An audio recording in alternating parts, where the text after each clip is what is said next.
Hello everybody, and thank you for tuning in to the weekly report. Big government and big inflation. April's 4.2% past year's increase in the Consumer Price Index is not likely to dissuade the Federal Reserve from continuing its policy of near zero interest rates. Fed Chairman Jerome Powell believes the rising prices are just a temporary phenomenon caused by the ending of lockdowns releasing pent-up consumer demand. Powell may be right that the ending of lockdowns would inevitably be accompanied by a rise in prices. However, this is just the latest reason the Fed has given for putting off increasing interest rates.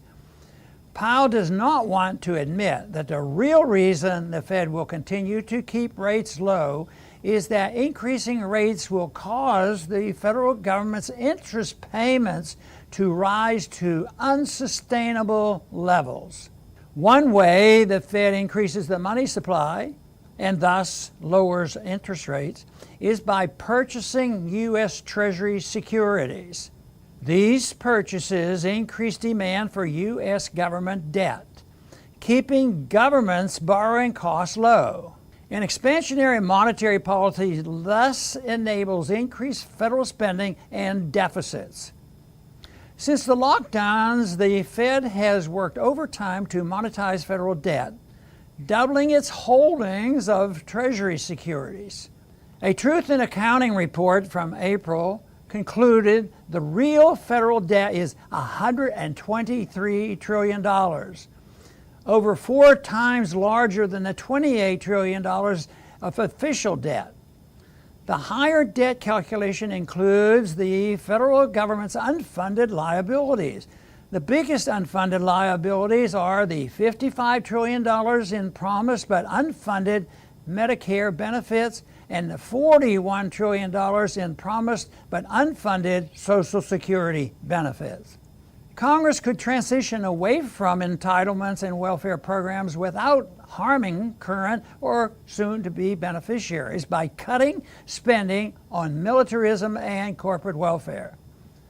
Part of the savings from these cuts could be used to pay down the debt, and part could be used to provide payments for current and soon-to-be beneficiaries of government programs while we transition to a free market. Unfortunately, there is not much appetite in Congress for spending cuts. The main Democratic criticism of President Biden's $1.52 trillion budget, which increases spending by 8.4%, are that Biden is not proposing bigger increases in spending and debt or in taxes on the rich. Biden's budget increases are in addition to the trillions in other spending Biden is pursuing, including related to COVID infrastructure and his American Families Plan. Republicans are making obligatory attacks on Biden's spending while also attacking Biden for increasing military spending to only $753 billion. Republican complaints about the Biden's big spending ring hollow given their support for President Donald Trump and George W. Bush's spending increases and Republicans' proposal to spend billions on infrastructure. Some conservatives have even embraced the madness of modern monetary theory. These conservatives are urging people to stop worrying about spending and debt and instead figure out how to use Fed-financed government spending to advance conservative ends. The refusal of Congress to cut spending means the Fed will keep increasing its balance sheet in an effort to monetize skyrocketing debt. Eventually, the increasing debt and inflation will lead to a major economic meltdown. The meltdown will likely include a rejection of the dollar's world reserve currency status.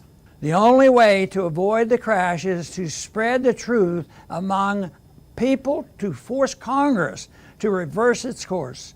Early steps in reversing course are blocking Biden's big spending plans and passing audit the Fed so the American people can finally know the truth about the Federal Reserve's actions.